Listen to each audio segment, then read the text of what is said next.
Happy Friday and welcome to Normal Ireland Life. Tonight I'm once again joined by our very good friend, Kevin Logan. Kevin, how the devil are you? I am all the better for your presence, sir. How are you? I'm just, I said this to you backstage, but I'm going to tell everyone, this is my brand new suit, right? And I wore it just for Kevin. So I hope he appreciates that, which I'm sure you do. Also, we've got fireworks going on in the background, so I'm going to try and not get distracted. Honestly, these days, there's fireworks going on all the time. I mean, it's not even. Are you sure it's not just? Are you sure it's not just gun crime? It could also be that. It could be gun crime. It could be, but I'm just going to think that it's fireworks, so I feel a little bit safer. Now, the topics we will be discussing tonight. Labour refused to say whether they would arrest Benjamin Netanyahu. Netanyahu calls the ICC anti-Semitic. Keir Starmer glazes up BlackRock. And, of course, the Novara Media controversy.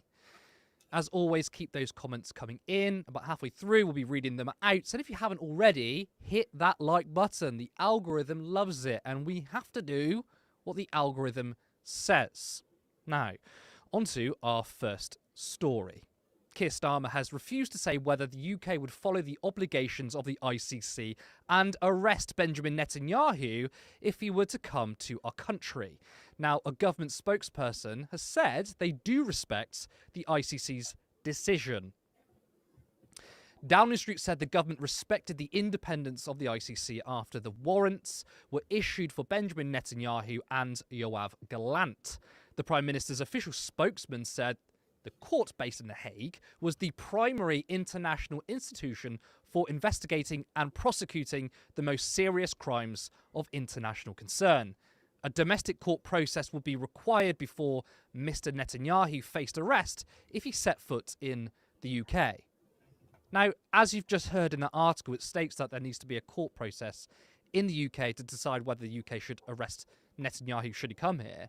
However, it is mandated that countries who are part of the ICC must arrest those with an ICC arrest warrant. So, I mean, I feel like there's some legal grey area here. Now, Home Secretary Yvette Cooper has been asked this question multiple times, and here she is giving her obviously prepared scripted answer. Arrest Benjamin Netanyahu if he comes to Britain. The UK is a signatory of the International Criminal Court, so I just wanted to ask if you can confirm that he would be arrested if he came to the UK. You are told that Benjamin Netanyahu is coming to the UK on a visit. Will you be reassuring the Israeli government that he will not be arrested? That is my question. Well, that's not a matter for the Home Secretary.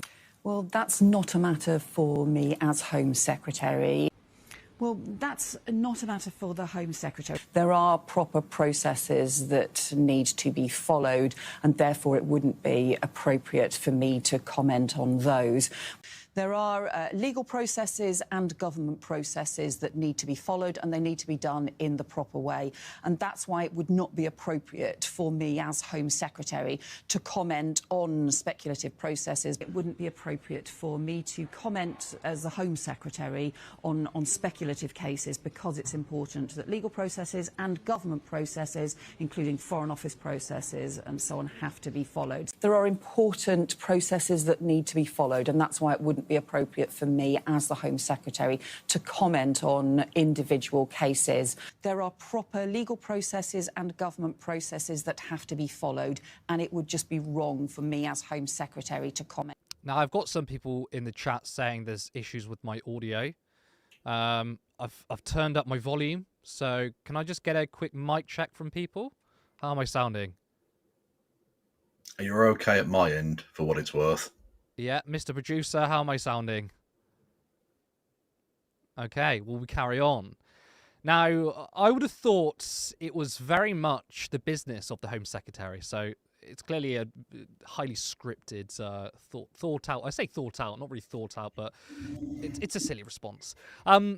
Kevin, I want to get your thoughts on this. I mean, the government has said they respect the ICC.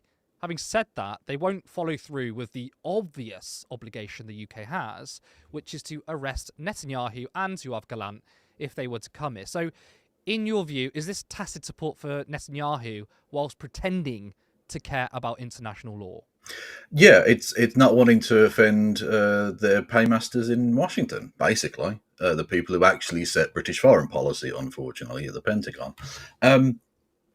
Yvette Cooper's prepared line there, like you say, was pathetic.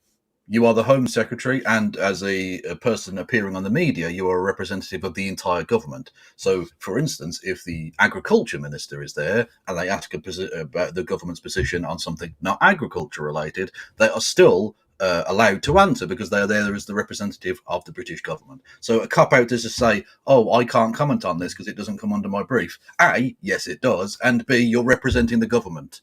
Yes, you can put the position of the government.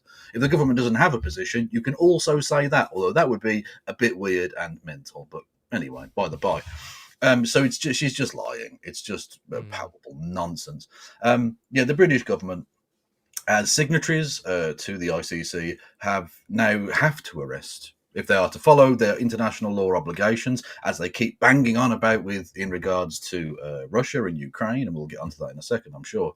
The comparisons, they absolutely have to arrest both or either of Benjamin Netanyahu or Yoav Gallant, or indeed the Hamas leader, who was also indicted in these particular set of arrest warrants, if they ever come into British territory. It's as simple as that. There are proper processes. Yeah, the proper process is that we as signatories sign up and say, if you have an arrest warrant out for a person, we will arrest them if they come into our territory. It's very simple. That is the legal process. This is such obvious and complete bullshit. They're trying to have their cake and eat it. It's good to see people from within parliamentary circles like Emily Thornberry, who's the Labour MP, who's the head of the the Foreign Affairs Select Committee of the House of Commons, coming out and saying, being a bit more forthright, a bit more strident. And she was originally pegged as going to be one of the main people. She was going to be possibly the Attorney General in this Labour government. Didn't happen in the end, but clearly is thought of relatively highly and is a well-respected member of the Labour Party.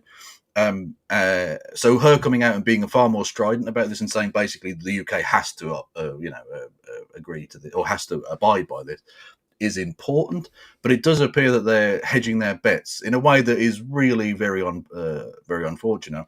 And what puts paid ultimately to the lie of Yvette Cooper and the government's position on this is that the second that the exact same body issued the exact same arrest warrant for Vladimir Putin in regard to his crimes in Ukraine, and quite rightly, they were all out there chomping at the bit, baying for blood, that he had to go to The Hague, he should hand himself in immediately, etc., etc. But when it comes to Benjamin Netanyahu and Yoav Gallant, they are essentially, like I say, hedging their bets. They want to be seen to be following the rules-based order without actually doing so, because that would upset the people in Washington who actually run the country. It's a genuinely pathetic position to find ourselves in. I don't really know the legal stuff in this specific case, but I don't understand where apparently there has to be a domestic court case for this. No, there doesn't. But that's just not true. No. Yeah, so that article clearly, which we quoted from The Independent, I don't know where they got that from, because it wasn't a quote they used from the spokesperson. It was without quotes. It just said, "Oh, the UK has to do their own domestic court proceedings." Which, no, they don't. From where I stand, I'm pretty sure if we're part of the ICC, that's it. If Netanyahu or Yoav Gallant steps foot on our shore, we got to arrest that guy. Yeah, we arrest them and extradite them to the Netherlands. It's very simple. Now, many countries, I mean, to jump off what you were saying, many countries can kind of get away with this line because, we support the ICC in their independent decision, whilst behind closed doors they can just say to Netanyahu, "Oh, don't worry, we've got your back. Just don't come to our country because that will force us into a situation." Yeah. So, what do you make of the fact that they're? Well, go on. I think I understand the point you're making, and in a way, that in of itself, although be not remotely a sufficient punishment, is itself, I think, part of the hopefully deterrent from committing such crimes. Is that this does massively cut down the amount of places you can go to. We saw that with various people in the past who have been subject to investigations from the ICC and the ICJ, that it becomes difficult for them to travel around the world. They become ostracized. They become seen as pariahs on the social, international, diplomatic stage, which, again, like I say, is not remotely a sufficient punishment, but is in of itself hopefully a guardrail against people wanting to commit such crimes, because they realise that's the position they could end up finding themselves in. I don't want the diplomatic gloss of Benjamin Netanyahu or anyone else who's a war criminal coming to the UK and either speaking to the House of Commons or the House of Parliament, I should say, or going to Buckingham Palace and being seen as a legitimate world leader, a person with whom we can and should do business diplomatically, because they're not that. They are criminals. They are mass murderers. These people should be seen as the monsters that they are, not being given the diplomatic cover of being allowed to come here. So if those back channel communications are taking place, that in of itself is something worthwhile. It's not sufficient, but it's okay. It's better than literally nothing, which might otherwise be the case if we just ignore the international rules completely. Well, Netanyahu is definitely safe to set foot in the US, because the US are attacking the ICC. They said that, though. They said if there's an arrest warrant, we're going to put sanctions on the ICC. I mean, I guess our position is slightly better. To be fair, just on a purely legalistic basis, America is not a signatory to the Statute of Rome, and therefore the jurisdiction of the ICC doesn't reach them. If you add in the fact that they're doing that because they're the ones who are the largest war criminals that basically have ever existed, and I'm including the British Empire in that, which is pretty significant. That's the reason they're doing that. And of course, a little known fact, the American government, when it wants to seek to commit itself to war, the president has to go to Congress and ask for permission. Now, we know that's a nicety that they don't actually follow anymore, but that's technically the rule. So back in the early 2000s, in order to essentially defend one man, Henry Kissinger, the United States Congress almost unanimously passed a piece of legislation that would clear the United States federal government to invade the Netherlands, where The Hague is, where the International Criminal Court sits, in order to extricate any American citizen, in this case Kissinger, although he's not named in the legislation, from the jurisdiction of the ICC. So literally, a NATO ally, they have pre-cleared, they can invade and take someone from the ICC. So, any posturing from the American government or any of these neocon hawks about the international rules-based order is absolute nonsense. I just want to say, is my audio coming out my MacBook rather than my microphone, do you think? Because I'm still getting people saying there's audio issues. This is left-wing media for you. We haven't got any money behind us, so you can support us, though. Well, exactly. You can both support them, but also this is the ultimate sign of credibility. Is that you true? I feel like if our professionalism blew up overnight, you should be asking questions, right? Exactly. Exactly. Who's behind it? Okay. Apparently, my producer says my audio sounds fine. Okay, I'm going to ask you a hypothetical here, Kevin. Please do.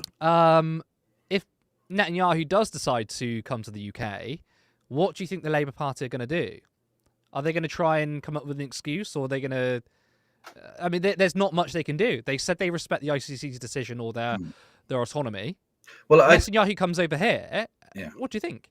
I honestly think they will, because of course all of these things are sort of talked about beforehand, and it's all sort of stage managed. Yeah, absolutely. I can imagine there's many conversations they had before they went on air. I think they'll just tell him, "Don't come here," because that puts them in a really difficult position. It doesn't, morally speaking, or indeed legally speaking, but considering that they're, how do I put this? Zionist arseholes. It does put them in a difficult position because they don't want to arrest him, even though they know legally speaking they really should, and morally speaking they should. So I just don't think he will ever come here again. I don't think the British government would allow it. And that's fine, by the way. You can ban foreign citizens. We've banned various people, including notably culturally recently, Mike Tyson for his crimes, and he committed far lesser crimes than those committed by Benjamin Netanyahu, or certainly less numerous. So that's a thing you can do. But I think the wider discussion needs to be had now, given that the ICC have made their pronouncements on what they think is a case to answer. Why are we still allowing the normal diplomatic niceties to happen? Why is Zippy Hatavelli, the Israeli ambassador, who is a genocidal freak, an absolute mutant of a creature, why is she allowed to still be here? Why is the Israeli embassy allowed to just exist as if they're not a pariah state, engaging in genocide and apartheid? Why is that being allowed? It shouldn't be. It's a disgrace. A disgrace it is. Now, we are going to move on to our next story, but it is sticking with the ICC. So let's move on. Now, Benjamin Netanyahu has mounted his defence, and he says the ICC is anti-Semitic. The anti-Semitic decision of the International Criminal Court is a modern Dreyfus trial and will end the same way. Israel utterly rejects the false and absurd charges of the International Criminal Court, a biased and discriminatory political body. Yep, everything in the world is anti-Semitic. Oh, I stubbed my toe. It's anti-Semitism. Now, in that tweet, Netanyahu referred to the Dreyfus trial. So, if you don't know, what is it? Well, Turn Left contributor Antifa Cog has written a very helpful thread on Blue Sky. To summarise Dreyfus, French captain Alfred Dreyfus was falsely accused of revealing French military secrets to German officials and subsequently court-martialed in December of 1894. The accusations against him were marred in anti-Semitism from open anti-Semites in the press. One of Dreyfus's accusers, and arguably the most aggressive in the press, was, I'm going to try and pronounce his name, Edouard Drumont. Drumont held Dreyfus up as an exemplar of betrayal and had founded the Anti-Semitic League of France in 1889. His paper carried the slogan, France for the French. It wasn't until 1899 that Dreyfus was released and cleared of any wrongdoing. Throughout this time, he remained staunchly loyal to France and would go on to fight for France in the First World War.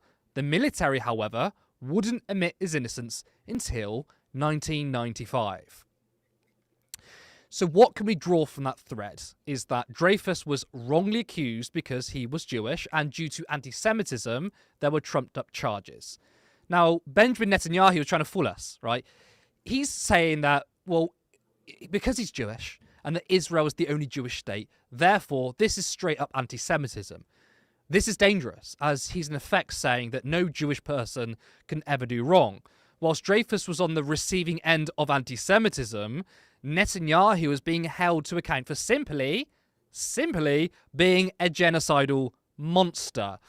Kevin, let's bring you in on this. I mean, I would have thought that Netanyahu would have been a little bit more imaginative than to go straight to, oh, the ICC is anti-Semitic.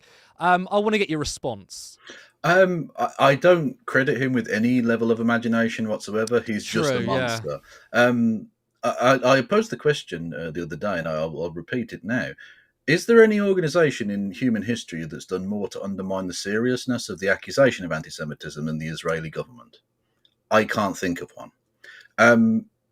It's interesting they bring up Dreyfus as a historical analogy, and a disgrace that they would besmirch the memory of someone who was wronged completely and utterly. And like you say, it wasn't until the mid-1990s, a century later, that they actually finally admitted that he wasn't guilty of this crime, and it was just absolute Jew hatred. That's exactly what was taking place there. And by the way, the Jew hatred that you saw in that instance, and the ones we're seeing in with the rise of the far right in Europe today, should be seen in that historical context of the way in which that fascism metastasized in Europe and became eventually the Nazi empire across all of Europe. Just a horrible historical echo that we could stamp out in its infancy. That's a different matter. It doesn't surprise me in the slightest that this is their go-to response, because they don't actually have a real legal response. They have no legal leg to stand on, and they know that because they know they are committing genocide, and they're happy to commit genocide. They just don't want to be accused of it. So, you did the joke already, but literally, if Benjamin Netanyahu stubs his toe or sneezes, it's anti-Semitism, apparently. Anti-Semitic dust getting up his nose that made him sneeze. He's just an absurd creature. Even Zionists accusing other Zionists of being either self-hating or whatever because they're not Zionist enough. It's just ridiculous. I don't even know, purity spiraling or whatever you want to call it. And derangement. it is. I'll go There's further than certain, that. It's purely derangement. yeah. Well, that's where ethno-nationalism leads you. Ultimately, it's this kind of self-cannibalizing force. Mm. It doesn't surprise me that you would bring up something like Dreyfus, because, of course, they've done worse than that in bringing up the victims of the Holocaust, the capital H Holocaust, to justify their current ongoing genocide, trying to hide behind the 6 million Jewish people who were murdered by fascism in order to themselves commit fascism against a different ethnic group. It's a despicable betrayal of both the victims of anti-Semitism and Jewish people more widely, because they make Jewish people's lives less safe Yeah, by but doing this. I suppose specifically he chose the Dreyfus trial because this is a legal matter now, and obviously, if you draw parallels, Dreyfus was targeted because he was Jewish, and there were trumped up charges, and that's obviously what he's trying to say. The ICC Oh, yeah, absolutely. is it's biased, it's corrupt, it's Hamas. I don't know. But I'm sure they'll find a network of tunnels underneath the ICC in The Hague. I'm sure. Yes. I'm sure there's brand new pristine copies of Mein Kampf In Arabic. The ICC. In Arabic. In Arabic, you know, Yeah, not a condition of a book that looks like it's been read through and carried for years. A pristine copy, just placed. Absolutely, no, very convincing. I'm sure. Houses blow up, but books stay perfectly fine. Love that. You know, that's how it works. Definitely, it's how it works. It doesn't surprise me that this is the route they've gone with it, because this is the route they were always going to have to go with it, because they don't have a defense. That's the thing to bear in mind. They don't have a defense. But I think we can take not just solace in the fact that, you know, some semblance of the beginnings of justice is happening to bad people, but the way in which I think certain countries especially have responded to this, countries like France, I think, who have been pretty straightforward in saying that if he goes there, he'll be arrested, because that's the rule, right? I never thought in a million years I'd ever live to see the ICC do what they're doing, or indeed see the. I mean, it's a different case because it's not individuals, it's countries. But the ICJ specifically in the South African case against the State of Israel, I never thought we'd see the day where the international community began to see the tide turning slightly. I think this is a genuine moment of potential change. Whether it comes too late to realistically save the possibility of a genuine contiguous Palestinian state or not, I'm not sure, but it's certainly long overdue and something we should definitely be celebrating. I mean, I am very happy, and when I heard of the news, I was ecstatic. And I will actually say this, I'm going to make a claim here, right? That Turn Left technically broke the news before the mainstream media. That is actually thanks to Lewis White, who's our Turn Left contributor.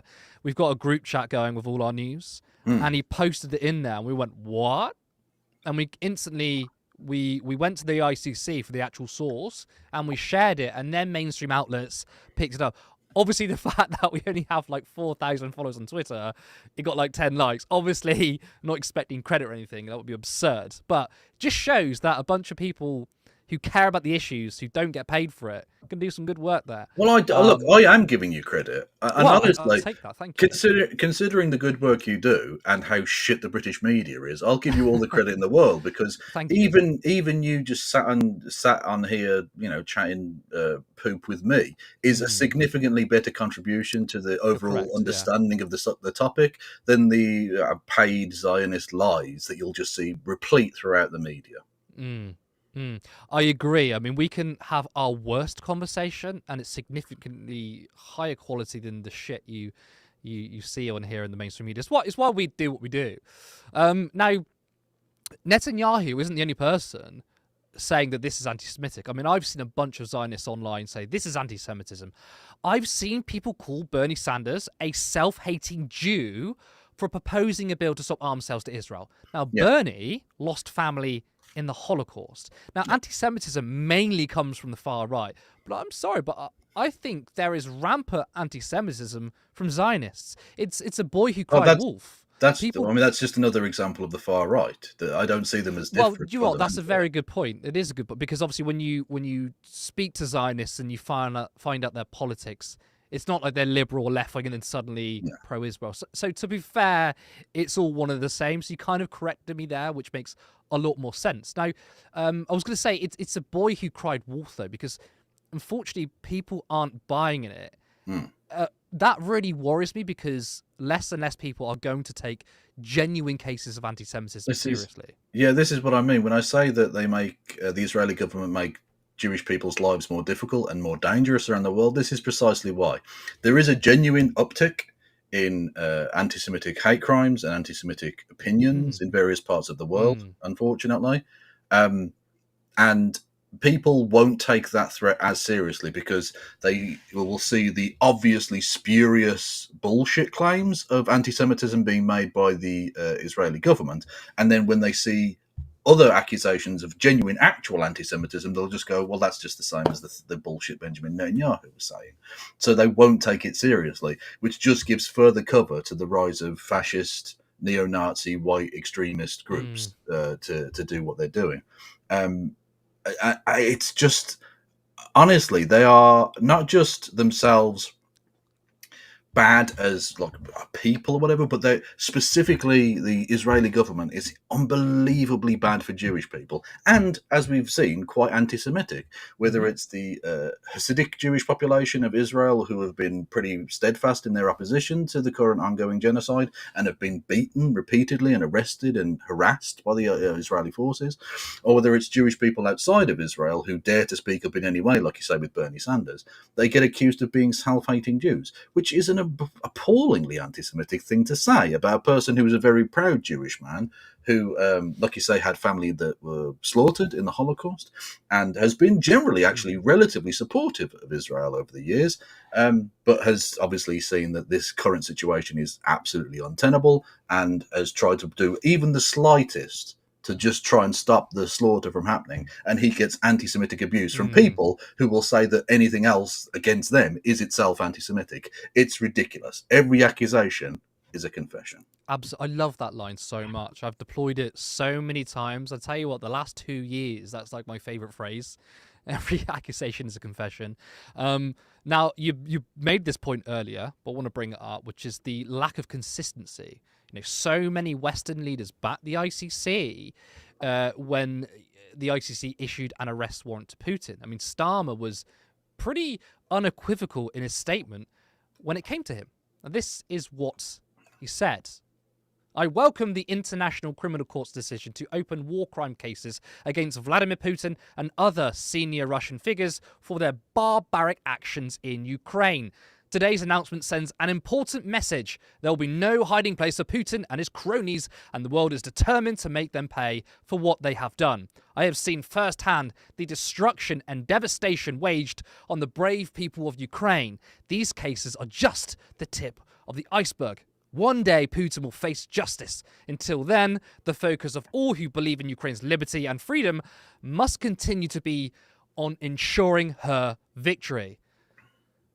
Also, can he stop fucking gendering countries? It's so weird. It is weird. I wish that was a statement from Keir Starmer about Israel, but it's not.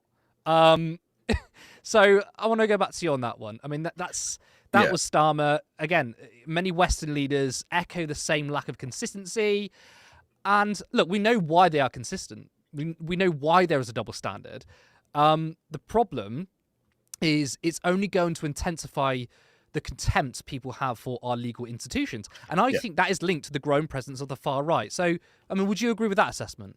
Yeah, I think there's definitely something to that. As always, the kind of liberal incompetence when it comes to actually applying genuine justice, not just law, or even in this case, and law, will lead inexorably to the far right rising. The undermining of institutions, both on a national and international basis, is a real problem. I mean, we've literally seen even today with Trump having his hush money hearing indefinitely suspended.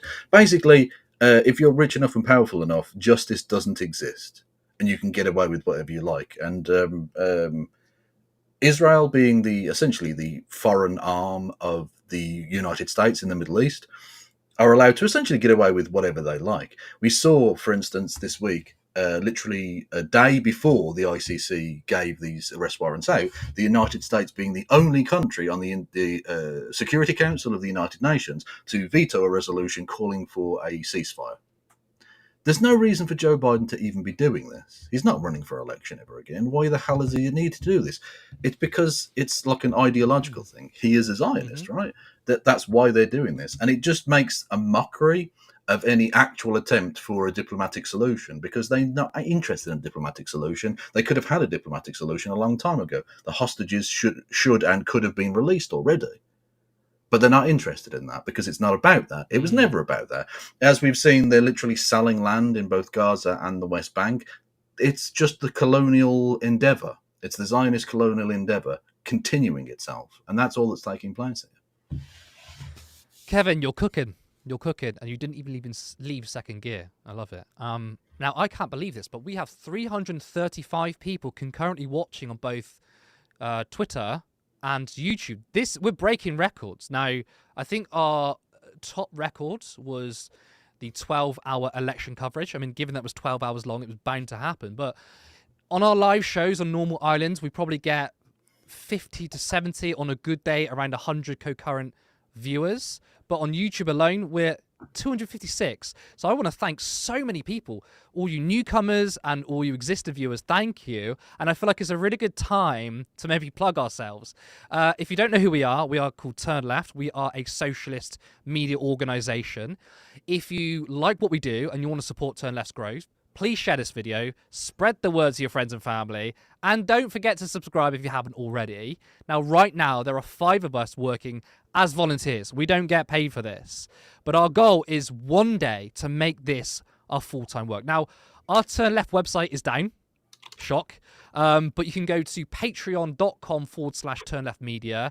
There you can support us monthly for £3 or £5 per month. Your support will help us upgrade our equipment. If my audio's sounding bad, we're going to get a tech guy or whatever. We'll fix that. We can create more ambitious content and ultimately build a dedicated studio. Let's create a socialist media alternative together. Thank you. I think we're going to go to some of our comments. It's been very busy in the chat, and I'm loving this. So what do we have? Becca A, good to see you. I think Turn Left has a younger crew and Turn Left has more regional hosts, which I enjoy, just in my opinion.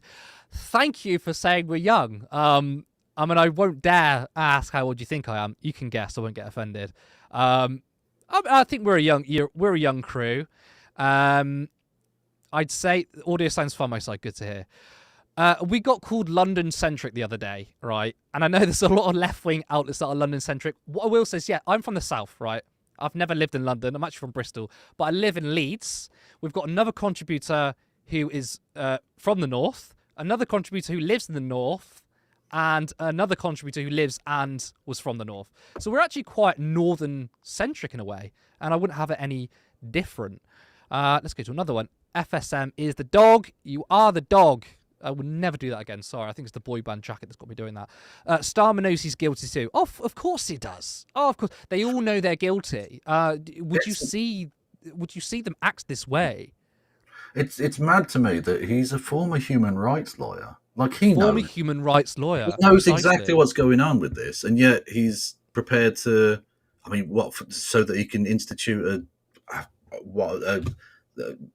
what policy exactly? He just wants power for the sake of power, and is prepared to build his shit neoliberal state on the bodies of the Palestinian people. Like, why did you bother? Why did you work hard as a human rights lawyer? Defending some really good cases. He was one of the McLibel lawyers, for instance. Like, he had a genuine passion, I think, as a younger man for, social justice on some level, and he's just turned into an absolute ghoul. I mean, and I don't think for him, like, some people get bought out in other ways. For him, it's his love for power, or it's his love for being that bitch in power. I'm not going to go into the Starmer fetish again. That caused a ruckus last time. But, like, he likes being the little servant for power. Oh, I support the powerful. Like, legit, I think that's what it is for Keir Starmer. For others, I don't know, cowardice, disgraceful, whatever. They're not good people. It's a lack of moral fibre. There's no moral fibre. Sailor Jerry Swallow, thank you so much for $2. Really appreciate that. I just subbed. Great show. Thank you. Welcome aboard. I'm sure we've got some more. Panicking on. I agree with both of you, but I've seen people piggyback the pro-PAL movement for genuine anti-Semitism. I have seen that. One example is Jackson Hinkle. Is it Hinkle? He Yes. was like, what's weird, in 2016, he was like a Bernie bro. You know, he was like a centre-left. Yeah, he seemed all right. And then he And went before full that, he MAGA was- communism. Well, before that, even he was just like a basic bitch lib. He's had a really interesting political journey, by which I mean he has absolutely no principles about him He whatsoever. has zero principles. To be a bicycle in politics, to go from so many different political persuasions is insane. It happens. And like, he's a MAGA communist, right? He supports Trump now. And he definitely has jumped on the Palestinian bandwagon because, you know, maybe Because you anti-Semitic. get to attack Jewish people from Yeah, behind. Candace Owens is another one as well. A screen of plausible deniability. Yeah. However, sorry, I will say is the overwhelming majority of people who stand with Palestine are not anti-Semitic. Oh God, fuck them, fuck the mainstream media who say that. Zeke the Beast, I'd probably say I won't arrest him, and then when he comes, arrest him. That would be quite funny actually. It's like, oh no, you're safe here. Come on, come to our shore. Come to our shore. Bang, arrested. Unfortunately, he wouldn't fall for that trap. No. What we need to do is lay a trail of Sabra hummus across the entire continent and just lure him in. That's what you need to do. Jacqueline Jack H. Now, I don't know if this is sarcastic or not, but it says, I got the wrong end of the stick. I thought Michael Walker was the guest, but Kev is fine. Kev is fine. He's far better than fine. He's fantastic, Harvey, no? Well, I'll be honest with you. I was confused because it had in the tweet earlier advertising it, we're on tonight with Kevin Logan, and it was a picture of you and Michael Walker, and I thought, not all us white guys look exactly the same. This is an outrageous microaggression. Yeah, maybe that was a poor editorial choice on my end. I thought people would have knew we were talking about Novara. Or, well, not yet. We will talk about Novara, but no, he's not the guest unless he's like behind me or something. Kieran Buckley, Hungary isn't obeying international law and letting Netanyahu into their country. Shame on them. Fucking shame on them. But I mean, I'm not surprised. It's Hungary. I genuinely don't know why Hungary. Well, I do know why practically, but morally speaking, why Hungary or indeed Poland are even still allowed in the European Union. They're ridiculous that that's allowed. Any EU experts? Is there a material or economic reason why they're in there? Well, it's economic, yeah, of course. I mean, it has to be economic, but yeah. But morally speaking, Hungary isn't a democracy. It's massively anti-Semitic. And Poland, whilst it still has some vestiges of democracy, is one of the most homophobic, anti-women's rights countries in the entirety of modern Europe. It's ridiculous. Jacqueline again, yay, finally managed to join the Turn Left YouTube membership. Just needs to do it on a different device. For some reason, wouldn't allow me to do so on the spot. Oh, yeah, I did see you say that last time. Don't know why it's done that, but thank you and welcome to the YouTube membership. Kieran again. Oh, no, that's the same comment. We'll go to another one. Or was that all? That is all. That was a lot of comments, and actually I can't keep up with them because there's so many people in there. I'm wondering if people are trying to guess my age, which, I mean, the fact that I said that the second time was almost like I'm begging you to do it. Well, my chat did, and out of respect, I won't repeat the nonsense. Okay. I also want to let people know that we are on Blue Sky. The link is pinned in, is the pinned comment in the chat. But we are going to move on because we've got two more stories and they're big ones. So, Keir Starmer has said the quiet part out loud on Twitter as he mentions BlackRock. I'm determined to deliver growth, create wealth, and put more money in people's pockets.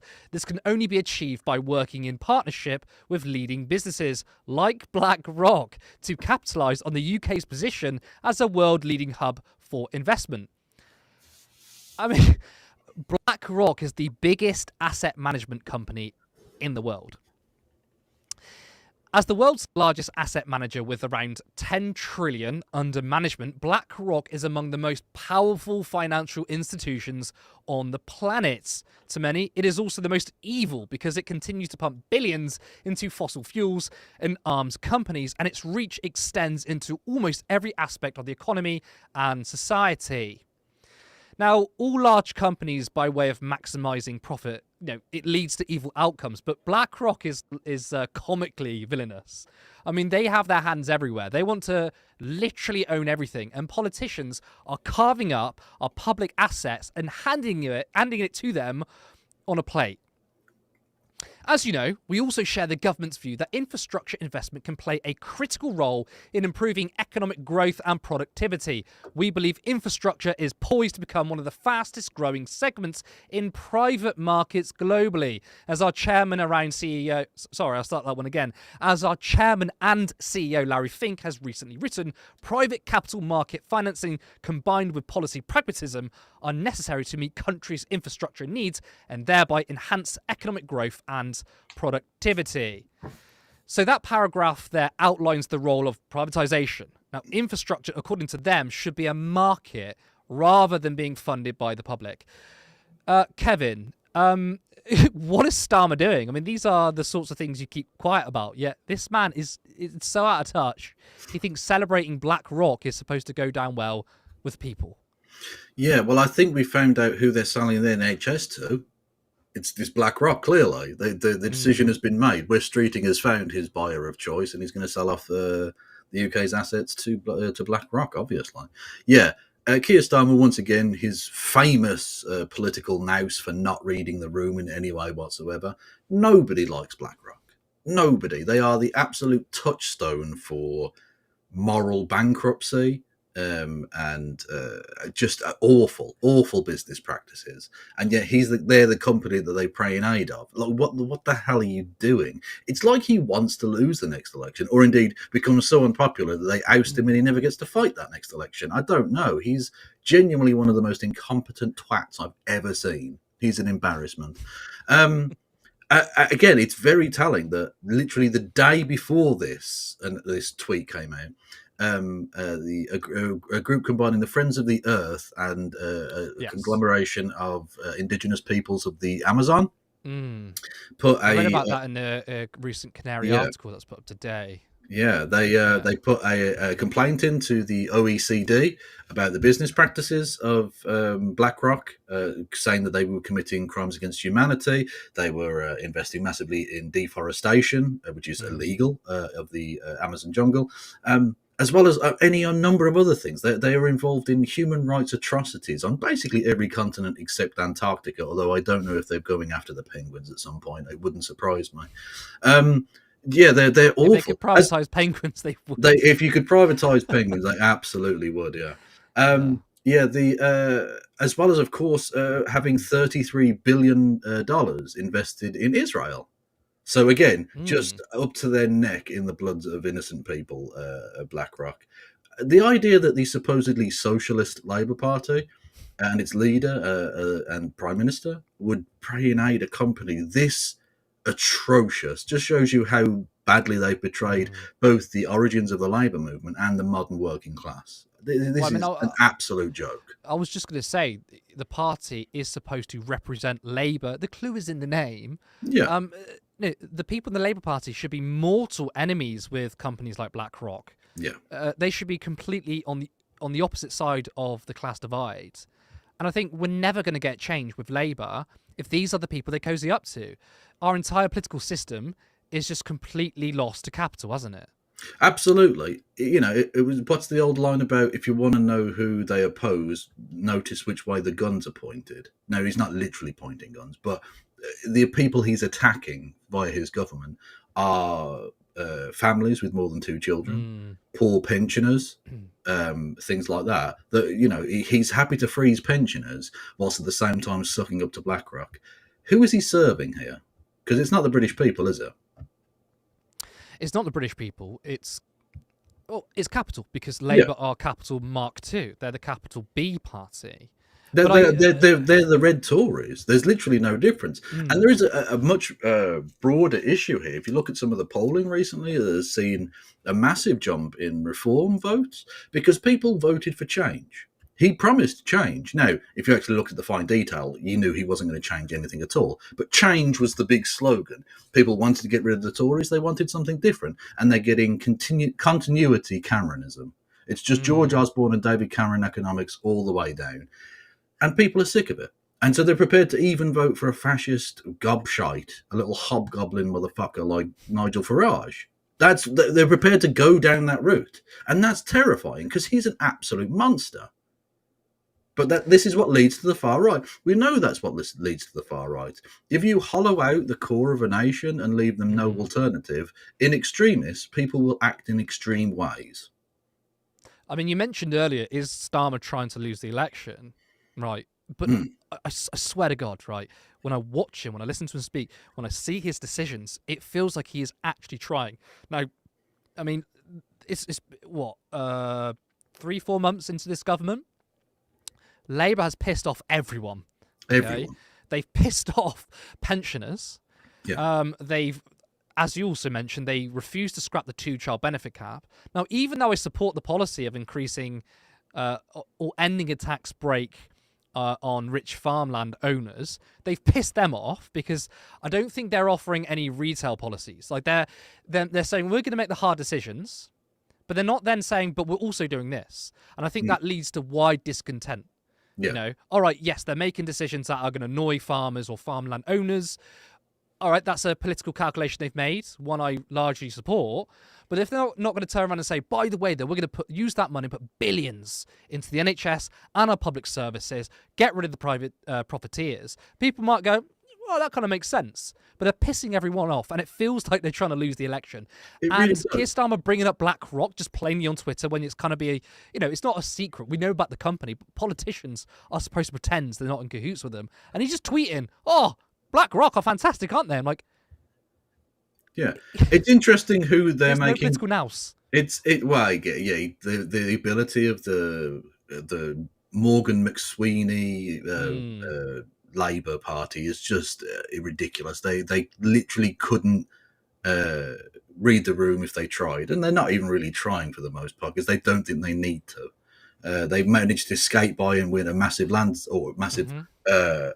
parliamentary landslide, if not necessarily a popular to quote vote. Jeremy Corbyn, the loveless landslide, which he nailed exactly. it, by the way. Yeah. The loveless landslide, yeah.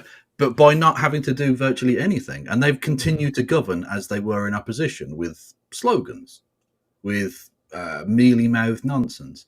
It's interesting who the difficult decisions fall against. Mm-hmm. The difficult decisions fall against people who want to travel on a bus, but not for the world's largest asset management company. Again, it tells you exactly, adults in the room. It tells you who they're governing on behalf of, and it's not the people of Britain. It's BlackRock. Mm-hmm. That's who the government are there for. Government of BlackRock, by BlackRock, for BlackRock. Well, at least we disposed of the jam man, so all is well. All is well. Oh yeah. I mean, again, I think it's worth, in the light of the previous stories we were talking about, just saying what a great, he was on the right side of history all along. Mm-hmm. Like he was literally there with. I mean, technically it's the ICJ case rather than the ICC case, but Jeremy Corbyn being a part of the South African delegation, which sort of raised the spectre of legal action against modern Israel. Again, just like with apartheid and just like with so many other things, he was ahead of the curve. And we could have had a bad bitch, and we turned him down. Bad bitch, who I actually think dressed pretty damn well. It's almost though he was so ahead of the curve. He was. Well, because it was almost like we were never going to. I mean, look, I hated the idea that he was unelectable because he wasn't, but yeah, he didn't win, and it just feels like he was almost too good for us. Honestly, we didn't deserve him. We really didn't. We're not prepared for it. Was it the old line about if in an age of deceit, the truth becomes a crime? Mm-hmm.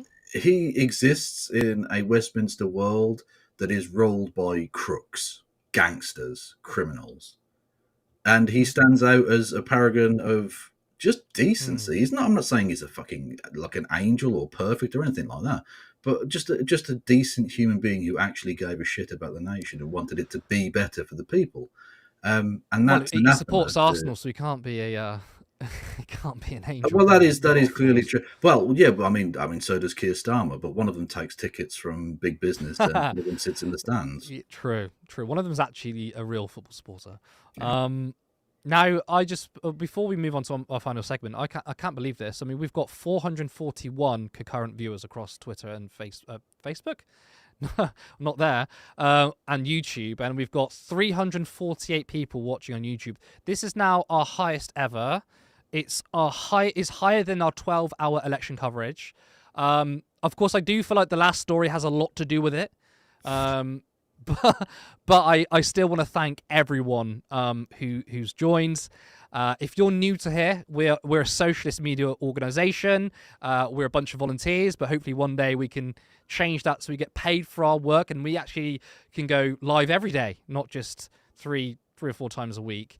But yeah, please hit the subscribe button. Please hit the like button, share it, big us up. That will be very helpful. But we are going to move on to our last story, and it's probably going to be the biggest one out of all of them in terms of length. So I hope you are lock and loaded, shall I say. Now, before we get into the segment, I do just want to say this. What we're going to discuss isn't something we usually cover on Turn Left. We're talking about Novara Media. Now, if you know me, you know I'm a big supporter of Novara. I value their contributions and admire many of their contributors. I rarely criticise other left-wing organisations because with the rise of fascism and increasing right-wing voices, I am so sick of infighting over issues that don't seem significant. However, this issue feels too big to ignore. Now, there is also an elephant in the room. Myself and Kevin share a really good mutual friend, Helena. You will know her as No Justice MTG. Now, I'm sure most viewers are all aware that Helena is a frequent guest on Novara, and very recently, she's now one of their hosts. Now, none of this is a reflection on Helena. Kevin has also said the same thing on his recent stream. This is not an attack on some really good contributors, past and present, at Novara Media. This in particular concerns regular Novara Live host Michael Walker. Now, Michael Walker irked many viewers at the beginning of the week when he posted a segment of Novara Live with Ash Sarkar, where he discussed the left and whether we are out of touch. Now, there were some things I agreed with. I agreed with a lot of it. But my biggest criticism is that the online discourse feels so overplayed. And I think Michael Walker probably leans into that a bit too much. I feel like this transcends political factions. People can be quite unreasonable online. I can say that because I've been unreasonable myself. I still am sometimes.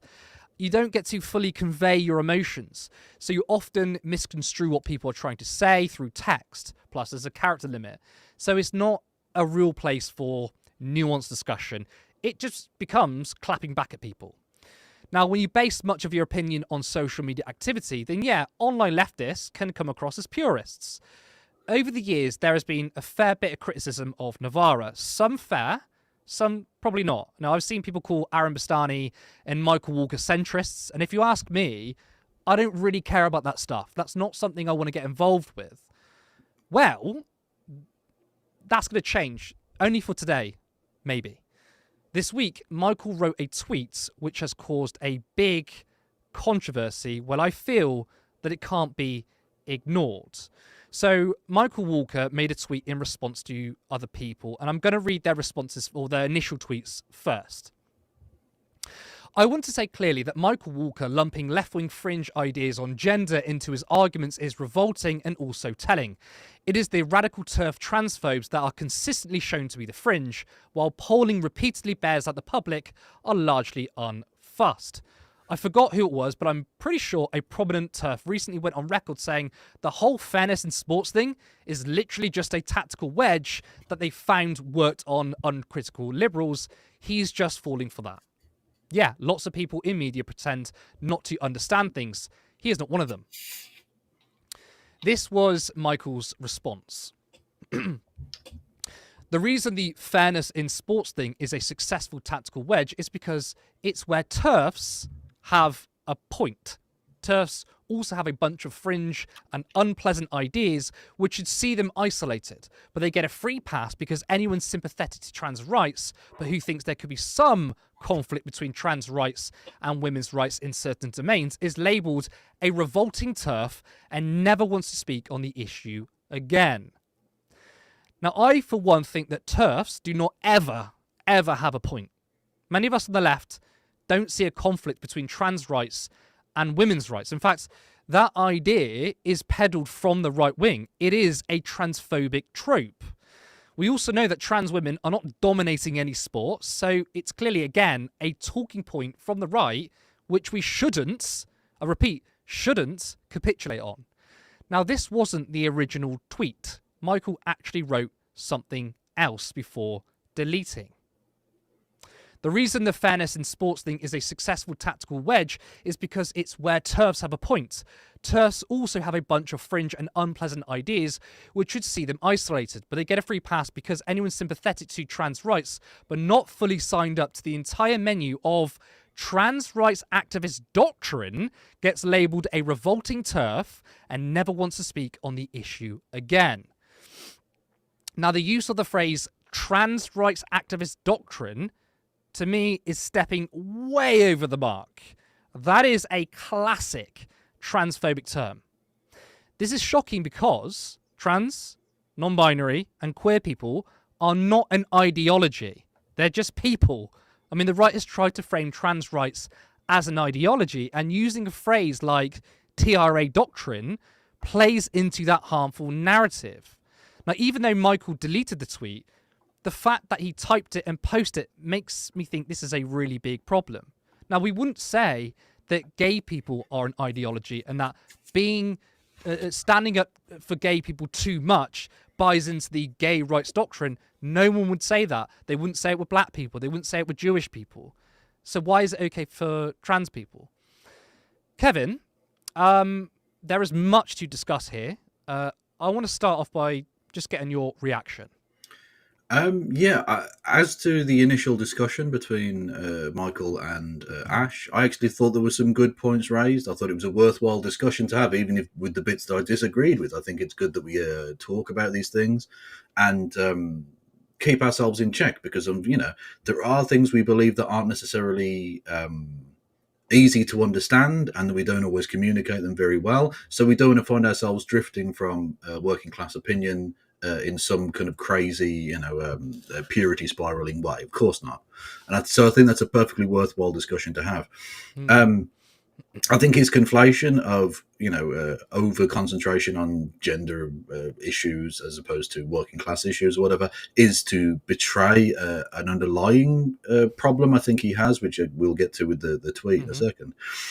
There's no conflict between trans rights and working class people's emancipation because trans people are a part of working class emancipation. They are often much poorer than their cis compatriots.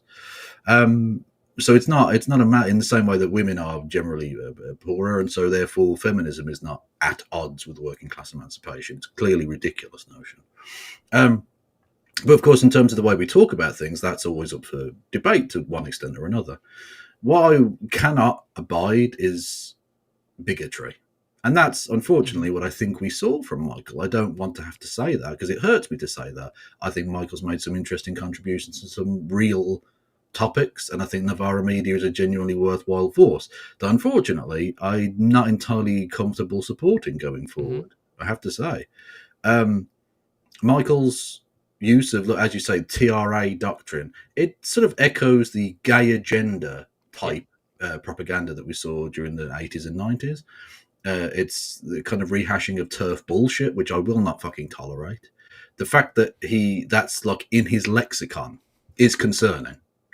I'm glad that he deleted it and reposted something else because that's a massive red flag. But like I said, the fact that he would even think to use that topic, it would never even enter my mind to use something like that because it's just so nakedly a TERF way of talking about things. I mean, what next? Is he going to start talking about AGP or whatever? It's ridiculous garbage. I don't want to say he's doing a why I left the left grift type thing because I think it's too early to necessarily say that, but there does appear to be some distancing from himself and to an extent from Mehran Bastani as well in terms of their opinions compared to all of the other people that I know that either work for or have contributed to Novara Media. So that's really disappointing. I'm genuinely not comfortable with Novara going forward. I'm not writing them off as like being forever tainted or anything nonsense like that. But like I'm very, very concerned about that. The fact that they then platformed Anna Kasparian, who is just a TERF at this point, just a right-wing grifty TERF piece of garbage. I do want to speak about Anna Kasparian because kind of to top off the entire controversy, after he made that tweet, thought it was okay. To be fair to them, maybe they had this interview set up further in advance. Anna Kasparian is from the US. She's quite a significant figure.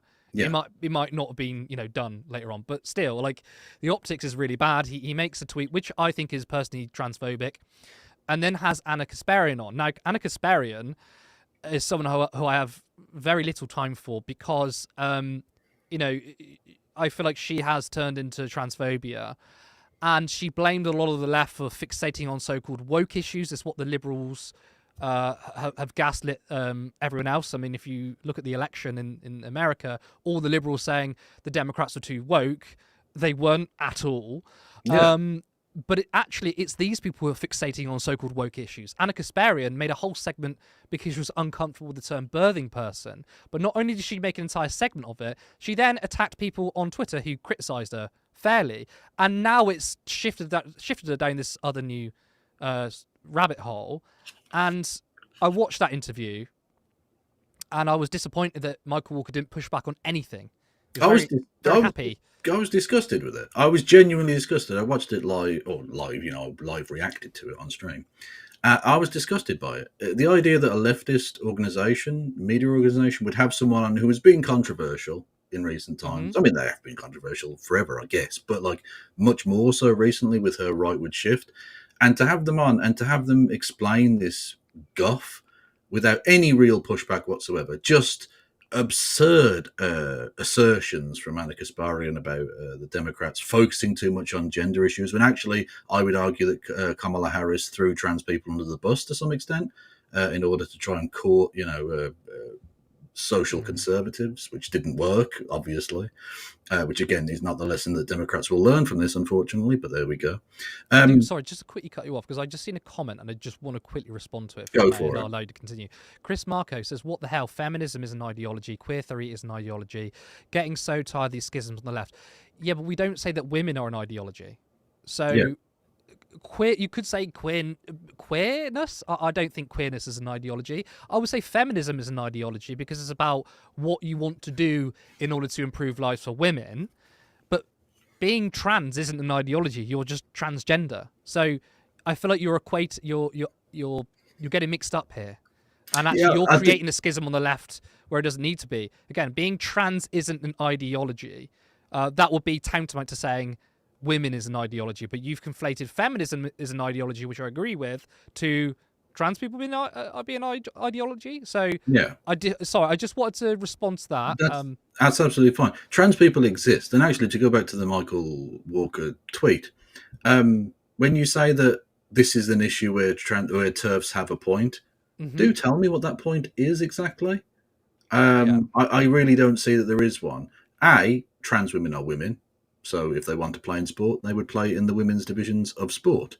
And secondly, there isn't some great amount of trans people dominating sport. That isn't a thing that's happening.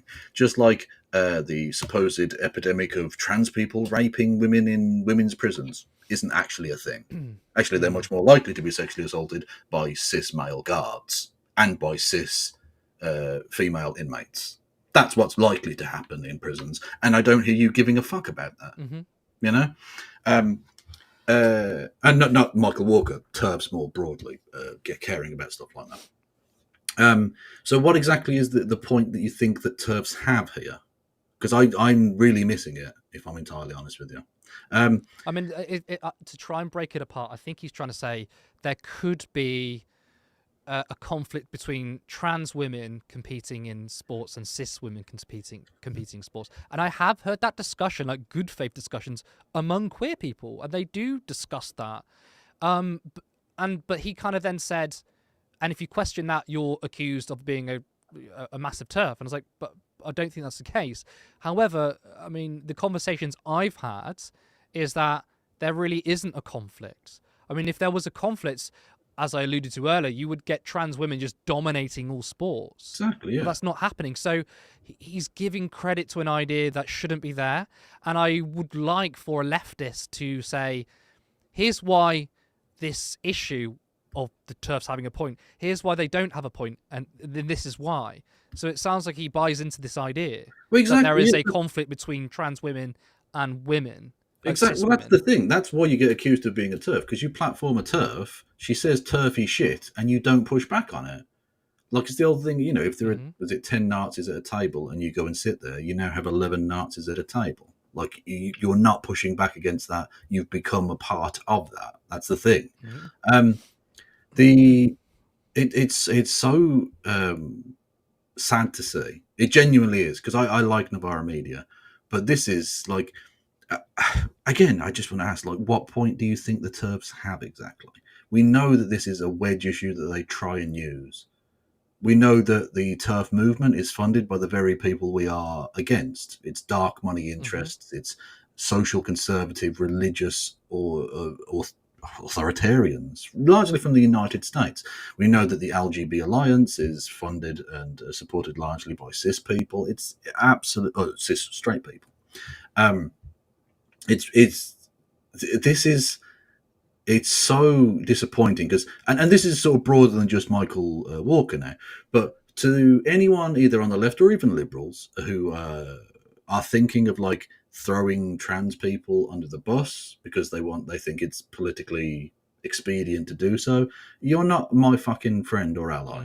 I'm not interested in what you have to say. I don't want to be a part of a movement with you.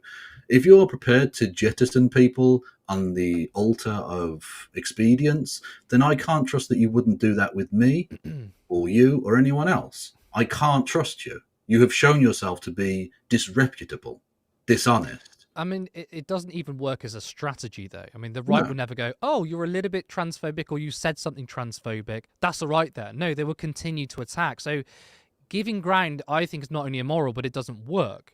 No, look. We've literally seen with people like Brianna Wu, they're all doing the, I thought the leopards wouldn't eat my face routine, because they realised, they tried to be one of the good ones, they tried to do the pick me routine, and they realised, I'm not going to be the last one on the cattle trucks, they're just going to throw us all on there anyway. Look, in the 4 years of this channel being around, we've never attacked Novara or other leftist media organisations, and the reason is I don't want to create inter-left fighting. I don't want to create drama for clicks and to gain popularity. But for me, being on the left, you have to have basic solidarity. And I feel as though Michael Walker, whether he wanted to or not, threw trans people under the bus, and it has to be called out. I mean, look, the world is becoming scarier, especially for trans people. So at least what we can do on the left is to have a space for those that, just for a second won't feel quite as shit as usual, and that there are people out there who have their backs. Because, look, I'm not here saying, Mike Walker is transphobic, cancel him. That's for other people to decide. But I do think it's clear that what he said was transphobic. And my worry is if we don't have this conversation, if we don't call it out, it could get worse. Yeah, this is sort of the point. At a time of increased transphobia, both in the United States and here in the UK, where you have rabid TERF gobshites like Wesley Streeting, who, in addition to trying to sell off and privatise the NHS, is also trying to deny healthcare to trans people, where we've seen a rise in transphobic attacks, transphobic murders, etc. And we're literally the leader of the opposition, and therefore one of the people most likely to become Prime Minister, although I don't think she will, in Kemi Bad Enoch, as the leader of the Conservative Party, who is just a rabid culture warrior, transphobe piece of garbage. To pile on to that with shit like, the TERFs have a point, and TRA doctrine, and maybe we should distance ourselves from this gender ideology stuff at the same time that all of that wider context is taking place is a pretty disgusting thing to do. If the left is to stand for anything, surely it is solidarity with the oppressed. It is solidarity with those who are downtrodden. It's for the liberation of human beings. And if you're not standing for that, then are you on the left?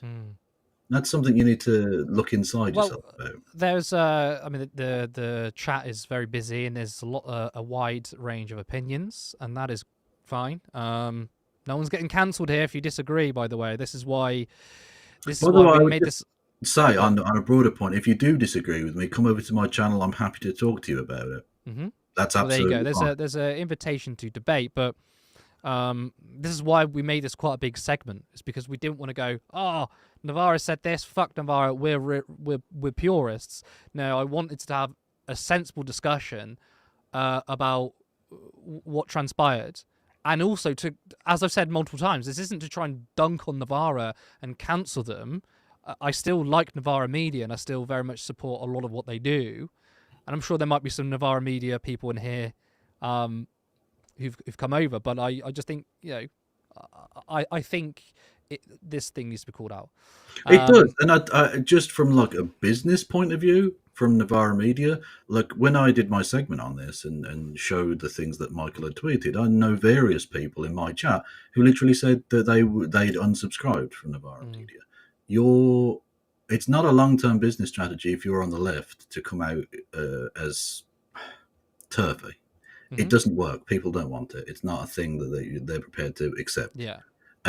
So again, I mean, I'm not saying you should like sell out anything you believe for money or whatever, but like you claim to be a leftist organization, and I think it's reasonable to hold you to that standard. And of course, it means that you'll have an ongoing concern. Whereas if you don't, you won't. Yeah. Well, I mean, Turn Left is a very much of a unity project, right? It doesn't capitulate on our views, but we don't. I think there are some people who are very quick to attack anything left wing to make themselves look like the most pure left wing outlet, and I don't do that. Again, this is why in the 4 years of Turn Left existing, first time we've ever criticised Novara. So I mean, look, I don't know if anyone from Novara is watching this. I doubt it. We're not big enough, but I would happily have a discussion with Michael Walker. He can come on the show, and we'll discuss it like adults, by the way. So I think it's important to discuss that. And you've already got the thumbnail for it if it did happen. Well, yeah, I wouldn't have to make another thumbnail. Exactly. I actually want to apologize for that because people did say like, "Oh my god, I thought Michael was going to be on there." And they came in and saw me and went, "Michael's let himself go." Michael's let himself go. He didn't know he had a beard. I mean, to be fair, you got longer hair than he has. I don't know if you can grow that length of hair. So, sure, imagine that they come in, they think he's got a wig on. Yeah. But this is all in good faith, whilst also standing in solidarity with minorities. And there's he's more than welcome to come on, or more than welcome to have a discussion off camera that has, to not do it for views and stuff. I'm absolutely behind that. Now I think we'll wrap up there because that was a long show, nearly 2 hours. People might be getting a little bit fatigued. That was a big show. I want to thank everyone who joined us, and of course, I want to thank our brilliant guest Kevin. Now, again, I can't believe how many people watching. We have 500 people watching concurrently. This is our peak. So if you haven't liked the stream, please make sure you do that. It will help with the algorithm. I welcome people that disagree with me in the chat. You are welcome, as long as you're not bigoted or insult anyone. You could be as right-wing as you want. I don't care. I love debate. Now, if you want to see Turn Left continue to grow, then make sure you share this video online, tell your friends and family about us, and if you've not subscribed, make sure you hit that subscribe button. There are currently 5 of us working voluntarily, right? We don't get paid for any of this, but we want to become a media organisation where we're paid for our work and we're full-time. Again, this would mean we can get better equipment. It means we can sort out mic issues. We can make more ambitious content. I mean, we've done interviews before. We've had 2 with Jeremy Corbyn, 1 with Zach Polansky, some impressive people we've had on before. But I live in the north. It costs a lot of money to get the train down, to hire out a studio, equipment, all that sort of stuff. So we want to do more of that content. We want to do more Vox Pops. Again, if you haven't seen of our Vox Pops, check it out. We've spoke to people in the streets, really good fun. But we want to do that maybe weekly. Then we also want a studio where some of us aren't in our bedrooms hosting Normal One Live. I'm not calling anyone out in particular, but I think you know who you are. Let's build a socialist media alternative. Thank you. For now, our website is down. So if you want to financially support us, you can head to patreon.com/turnleftmedia. You can also follow us on Blue Sky. The link is the pinned comment in the chat. We'll be back this Sunday for our debrief podcast, so tune into that. I'm Curtis Daly. Thank you so much to everyone, and I'll see you next time. Support social justice that's there on social media. Thank you. Turn Left.